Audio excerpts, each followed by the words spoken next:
नमस्कार मित्रांनो, polity bye Gopal sir या यूट्यूब चॅनलवर आपलं सहर्ष स्वागत आहे।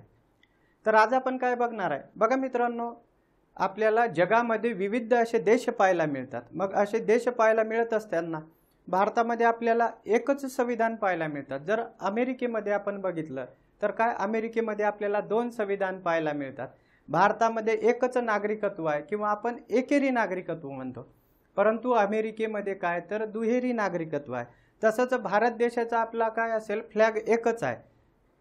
अमेरिकेमध्ये काय तर आपल्याला विविध असे फ्लॅग पाहायला मिळतात। तर का असेल असं तर आपल्याला माहित आहे काय तर विविध अशा पद्धती आहे काय राष्ट्र किंवा देश निर्माण करण्याच्या।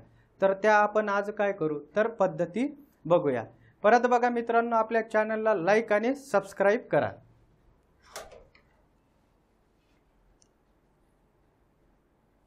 तर बघा मित्रांनो, तीन प्रकार पडतात काय राष्ट्र किंवा देश निर्माण करण्याच्या। जगामध्ये आपल्याला तीन पद्धती पाहायला मिळतात। राष्ट्र किंवा काय म्हणू आपण देश।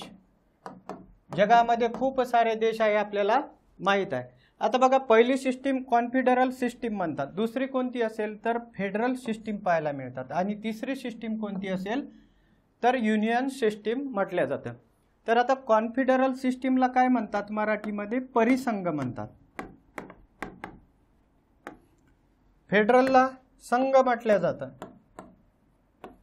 आणि युनियनला सुद्धा संघ म्हटलं जातं। म्हणून काय तर सहसा आपण इंग्लिश मध्ये लक्षात ठेवायचं। आता ओव्हरऑल जर आपण बघितलं कॉन्फेडरल सिस्टीम कशी आहे, कॉन्फेडरल सिस्टीम ही वीक आहे।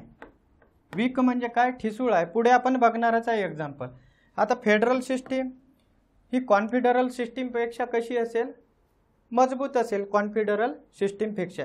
यामध्ये काय असेल केंद्र आणि राज्य यांना काय आहे तर सारखा अधिकार आहे। आता ही सिस्टीम आपल्याला अमेरिका या देशामध्ये पाहायला मिळतात। आता युनियन सिस्टीम काय असेल तर खूप अशी मजबूत सिस्टीम आहे। पुढे आपण डिटेल्स बघणारच आहे। मजबूत अशी सिस्टीम आहे। इथे काय असेल तर केंद्राला काय असेल अधिकार जास्त असतात, आणि राज्यांना अधिकार काय असेल तर कमी असेल। आपण एक एक सिस्टीम बघू। तर बघा, कॉन्फेडरल सिस्टीम याला काय म्हणतात परिसंघ। आता काय असेल एखादा देश किंवा काय म्हणू राष्ट्र निर्माण करायचं असेल तर छोटी छोटी राज्य काय करणार एकत्र येणार। छोटी छोटी राज्य एकत्र आली आणि त्यापासून काय निर्माण झाला असेल तर त्यापासून एखादा राष्ट्र किंवा काय देश निर्माण झालेला आहे। आता ही सिस्टीम वीक आहे। का सिस्टीम वीक असेल तर यामध्ये काय असेल ही जी राज्य आहे राज्यांना काय असेल तर राज्यांना अधिकार किंवा शक्ती जास्त आहे। राज्यांची काय असेल राज्यांची शक्ती जास्त। बघा, राज्यांची शक्ती काय असेल जास्त असेल, आणि केंद्राची सिस्टीम आणि केंद्राला काय अधिकार कसे असेल कमी असेल। म्हणजे केंद्र काय आपल्याला इथे दुर्बल पाहायला मिळतात। आता बघा, ही सिस्टीम वीक का म्हटलं जातं जर राज्यांनी ठरवलं की काय बाहेर पडायचं, बाहेर म्हणजे काय राष्ट्रामधून बाहेर पडायचं आहे किंवा एखाद्या देश निर्माण झालेला आहे। आता समजा या राज्यांनी जर म्हटलं की बाहेर पडायचं आहे तर मला सांगा, मग हे जर राज्य बाहेर पडलं तर काय होणार, हा देश कमी होणार की नाही, क्षेत्रफळ कमी होणार की नाही। मग हे ठिसूळ असतात। इथे काय राज्य म्हणेल तोच काय असेल राज्य म्हणेल तेच यामध्ये पूर्व दिशा म्हणू आपण, ठीक आहे।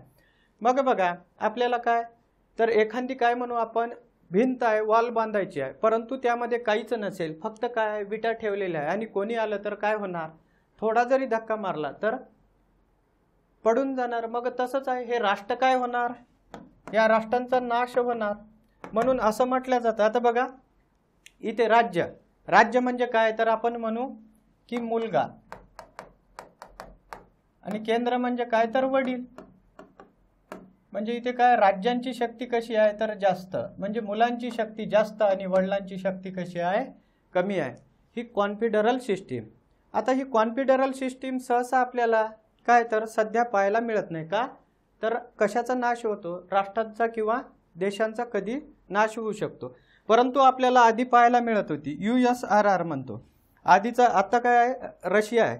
1991-92 पूर्वी ही आपल्याला USSR म्हणून पाहायला मिळतात. बेल्जियमच्या काही भागामध्ये सुद्धा ही सिस्टीम आपल्याला पाहायला मिळतात. बघा, लहान राज्य एकत्र येऊन केंद्र सरकारला काय कमी प्रमाणात शक्ती देऊन एक देश काय झालेला आहे, तयार झालेला आहे.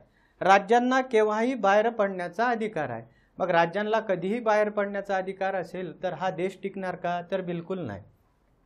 कॉन्फेडरल सिस्टीम हे कशी आहे, खूप कमजोर आहे. ठीक आहे, तर हा एक प्रकार झालेला आहे. आता बघा, आपण दुसरा प्रकार बघणार आहे, जो काय तर अमेरिकेमध्ये यूज केला जातो, किंवा अमेरिका या फेडरल सिस्टीमनुसार काय झाला असेल तर निर्माण झालेला आहे. तर आता बघा, हेच आपलं छोटी छोटी राज्य काय करणार, एकत्र येणार आणि त्यापासून काय निर्माण होणार, देश निर्माण होणार.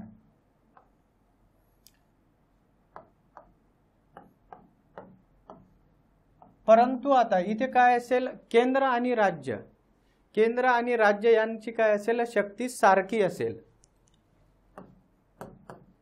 राज्य आणि केंद्रांची शक्ती काय असेल तर समान असेल, सारखी असेल. समान किंवा सारखी म्हणतो आपण. तर बघा, हे करार करून एकत्र येतात. काय करार असेल यांचा, तर वेगवेगळा करार करतात आणि त्याद्वारे काय करतात, हे एकत्र येतात. म्हणजे इथे काय म्हणू आपण, राज्य आणि केंद्रांना काय असेल, सारखा अधिकार पाहायला मिळतात. आता बघा, राज्य, छोटी छोटी राज्य एकत्रित येऊन काय निर्माण झालेला आहे, देश किंवा राष्ट्र निर्माण झालेला आहे. एका कराराद्वारे देश निर्माण केला आहे. मग आता एक करार केला आहे, आपण म्हटलेला इथे सारखी शक्ती असेल, बरोबर आहे की नाही. तर मग ही सारखी शक्ती असेल तर बघा, केंद्राचं संविधान वेगळं, म्हणजे काय म्हणू आपण, देशाचं संविधान वेगळं आणि राज्यांचं संविधान वेगळं असेल. बघा, म्हणून इथे दोन आपल्याला संविधान पाहायला मिळतात. संविधान किती, तर बघा, संविधान किंवा घटना आपल्याला दोन, एक राज्यांची असेल आणि एक काय केंद्रांची. परत बघा, यामध्ये आपल्याला काय संविधान बघितल्यानंतर आपण नागरिकत्व म्हणतो, तर नागरिकत्व सुद्धा किती, तर नागरिकत्व सुद्धा आपल्याला दोन पाहायला मिळतात. एक केंद्र आणि एक राज्यांचं नागरिकत्व आपल्याला पाहायला मिळेल. परत बघा, इथे न्यायव्यवस्था. आता न्यायव्यवस्था सुद्धा इथे दुहेरी असेल. दुहेरी म्हणजे काय, तर केंद्राची आणि काय राज्यांची आपल्याला पाहायला मिळतात. तसंच काय असेल, झेंडा म्हणू किंवा आपण फ्लॅग म्हणू, तर झेंडा बघा, आपल्याला इथे फ्लॅग एक केंद्राचा झेंडा असेल, त्यानंतर काय म्हणू, एक राज्यांचा झेंडा असेल. इथे सुद्धा आपल्याला काय तर विविध असे सिस्टीम पाहायला मिळतात. याला फेडरल सिस्टीम म्हणतात. आता ही फेडरल सिस्टीम सध्या कुठे अवेलेबल असेल, तर अमेरिकेमध्ये आपल्याला पाहायला मिळतात. तिथे आपल्याला दोन संविधान पाहायला मिळतात, एक केंद्राचं संविधान आणि एक काय राज्यांचं संविधान. नागरिकत्व सुद्धा आपल्याला दोन पाहायला मिळेल, एक केंद्राचं आणि एक राज्यांचं. न्यायव्यवस्था कशी असेल, तर दुहेरी न्यायव्यवस्था पाहायला मिळतात, एक केंद्राची आणि एक राज्यांची. झेंडा सुद्धा तिथे काय असेल, एक केंद्राचा असेल आणि एक राज्यांचा असेल. मग बघा, हे करार करून एकत्र येतात आणि यांना कसा अधिकार आहे, समान अधिकार आहे. मुलांना आणि वडिलांना कसा अधिकार, तर सारखा अधिकार. त्यालाच फेडरल सिस्टीम म्हणतात, मराठीत संघ सुद्धा म्हटलं जातं. आता यांची चलन व्यवस्था काय असेल, किंवा चलन म्हणू आपण, चलन एकच पाहायला मिळतात आपल्याला. ठीक आहे, तर बघा, एका कराराद्वारे देश निर्माण केला जातो. राज्य आपली शक्ती केंद्र सरकारला देतो. कॉन्फेडरल शक्तीपेक्षा कशी आहे, ही शक्तिशाली असते. फेडरल सिस्टीममध्ये राज्य व केंद्र यांना कसा अधिकार आहे, तर समान अधिकार. म्हणून तर आपण बघतो काय, संविधान दोन, नागरिकत्व एक, न्यायव्यवस्था दुहेरी, झेंडे वेगवेगळे आपल्याला पाहायला मिळतात. परंतु चलन व्यवस्था काय एकच असते. आता उदाहरणार्थ बघितलेला आहे आपण, अमेरिकेमध्ये 50 राज्य एकत्र येऊन काय तयार झालेला आहे, अमेरिका तयार झालेला आहे. सुरुवातीला 13 राज्य होते, परंतु आता काय असेल, आपल्याला 1976 मध्ये 13 राज्य होती, परंतु आता आपल्याला 50 पेक्षा जास्त राज्य तिथं पाहायला मिळतात. आता भारतामध्ये किती, 28 घटक राज्य आहे, परंतु अमेरिकेमध्ये काय असेल, तर 50 पेक्षा जास्त घटक राज्य आपल्याला पाहायला मिळतात. राज्यांना बाहेर पडण्याचा काय आहे, तर अधिकार असतो. इथे एक करार असते आणि तो करार जर काय म्हणू आपण,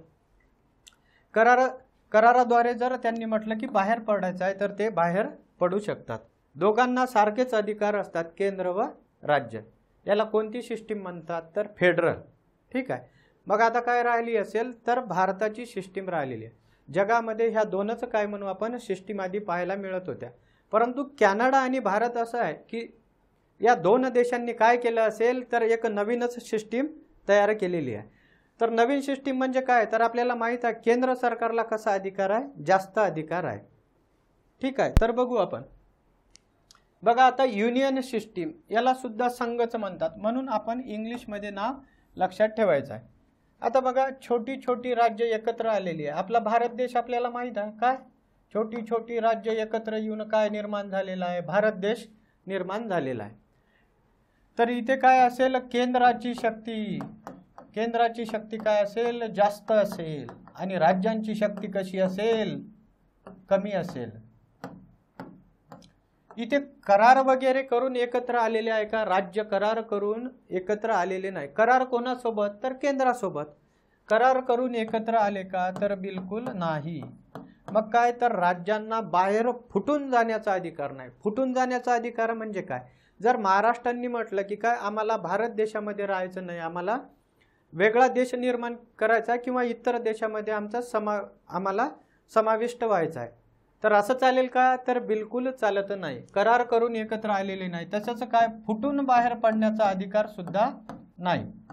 तर इथे काय असेल केंद्राची शक्ती जास्त म्हणजे काय वडिलांची शक्ती कशी आहे जास्त आहे आणि मुलांची शक्ती आपल्याला काय तर कमी पाहायला मिळतात. आता बघा मग यामध्ये साहजिकच काय असेल आपल्याला एकच संविधान पाहायला मिळतात. भारतात किती संविधान आहे, एकच संविधान आहे. परत नागरिकत्व भारतात किती असेल तर एकच नागरिकत्व आपल्याला पाहायला मिळतात. आपली न्यायव्यवस्था कशी आहे तर आपल्याला माहित आहे एकेरी न्यायव्यवस्था म्हणतो आपण. एकेरी न्यायव्यवस्था म्हणजे काय तर बघा तालुक्याच्या ठिकाणी न्यायालय असेल, त्यानंतर काय म्हणू आपण जिल्ह्याच्या ठिकाणी न्यायालय पाहायला मिळतात. राज्याचा हायकोर्ट म्हणतो, त्यानंतर काय सुप्रीम कोर्ट एकच आहे की नाही. जर आपल्याला इथे न्याय मिळाला नाही तर आपण इथे अपील करतो, इथे मिळाला नाही तर इथे, आणि इथे नाही मिळाला तर आपल्याला इथेच पाहायला मिळतात. आता तालुक्याच्या ठिकाणी खूप सारे काय भारतामध्ये खूप सारे तालुके पाहायला मिळतात. जिल्हा 400 पेक्षा जास्त जिल्हे आहे भारतामध्ये. त्यानंतर हायकोर्ट किती असेल तर 25 हायकोर्ट आहे सध्या आपल्याला पाहायला मिळतात. आणि सुप्रीम कोर्ट किती असेल तर भारतात एकच सुप्रीम कोर्ट आहे. म्हणून आपली काय असेल तर बघा आपलं संविधान काय संविधान एकेरी पाहायला मिळतात, एकच संविधान म्हणू. नागरिकत्व काय असेल तर नागरिकत्व सुद्धा एकेरी आहे. असं आहे का महाराष्ट्राचं नागरिकत्व वेगळं आणि भारताचं नागरिकत्व वेगळं का तर बिलकुल नाही. त्यानंतर न्यायव्यवस्था काय असेल तर न्यायव्यवस्था सुद्धा आपल्याला एकेरी पाहायला मिळतात. त्यानंतर झेंडा बघा आता 2019 पूर्वी एक काय असेल अपवाद राज्य होतं कोणतं तर जम्मू आणि काश्मीर, यांना वेगळा झेंडा होता. परंतु काय 370 हटवल्यानंतर आता काय तर सर्व राज्यांचा काय असेल किंवा आपण काय म्हणू भारताच्या सर्व काय आहे तर एकच झेंडा पाहायला मिळतात. आधी जम्मू आणि काश्मीर काय होतं राज्य होतं, त्यांचा वेगळा झेंडा होता. ठीक आहे. परत काय फ्लॅग म्हणू आपण झेंडा आपल्याला एकेरी पाहायला मिळतात. ठीक आहे. मात्र शासन व्यवस्था कशी आहे आपली इथे दुहेरी आहे. शासन व्यवस्था लक्षात ठेवायचं आपली दुहेरी आहे. शासन व्यवस्था दुहेरी कशी तर बघा केंद्रामध्ये केंद्र सरकार पाहायला मिळतात आणि राज्यामध्ये काय तर आपल्याला राज्य सरकार पाहायला मिळतात. शासन व्यवस्था कशी तर दुहेरी शासन व्यवस्था आपल्याला पाहायला मिळतात. मग आता बघा ही सिस्टीम एवढी मजबूत आहे की राज्यांना फुटून बाहेर पडण्याचा अधिकार काय नाही आहे. म्हणून या देशांचा सहसा काय म्हणू आपण नाश होणार नाही, विनाश होणार नाही. बरोबर आहे की नाही. जो आपला संघ आहे देशाचा विनाश होणार का तर नाही, राज्यांना फुटून बाहेर पडण्याचा अधिकार नाही. आता बघा आपण इथे एक भिंत दाखवलेली आहे, वाल दाखवलेली आहे आणि यामध्ये काय तर सिमेंट भरलेली आहे. हे तुटणार का, किती आपण काय म्हणू किती पुश केलं प्रेस केलं तरी काय तर तुटणार नाही. अशी ही सिस्टीम आपल्याला पाहायला मिळतात. तर ही सिस्टीम कोणी निर्माण केली असेल तर भारत आणि कॅनडामध्ये ही सिस्टीम आपल्याला पाहायला मिळतात. बघा या सिस्टीममध्ये केंद्र सरकार खूप काय आहे शक्तिशाली आहे राज्यांना बाहेर पडण्याचा अधिकार नसतो. युनियन सिस्टीम एकच झेंडा, एकच संविधान, एकच नागरिकत्व, न्यायव्यवस्था एकेरी, मात्र शासन व्यवस्था काय तर आपल्याला दुहेरी पाहायला मिळतात. आता बघा भारत व कॅनडामध्ये ही आपल्याला काय सिस्टीम पाहायला मिळतात. आता संघ म्हटलं आपण, संघ म्हणजे काय तर आपल्याला माहित आहे क्रिकेटची मॅच. सांघिक खेळ जर केला तर आपण काय म्हणतो मॅच जिंकल्या जाते. इथे सांघिक आहे का बघा बरं, इथे तर आपल्याला काय वेगळं पाहायला मिळतं, तर केंद्राला जास्त अधिकार आहे आणि काय तर राज्यांना कमी अधिकार आहे. म्हणून इंग्लिशमध्ये सहसा लक्षात ठेवा. आता बघा आपल्याला डिफरन्स समजला असेल, अमेरिकेमध्ये 2 संविधान का आणि भारतामध्ये एकच संविधान का. तर ठीक आहे मित्रांनो, बघा आपला टेलिग्राम चॅनल आहे, काय असेल पॉलिटी बाय गोपाल सर म्हणून टेलिग्राम चॅनल आहे. त्यानंतर काय असेल आपलं ॲपसुद्धा अवेलेबल आहे, विविध अशा बॅचेस त्यावर रिजनेबल दरामध्ये अवेलेबल आहे. तर भेटूया नेक्स्ट टॉपिकमध्ये. धन्यवाद.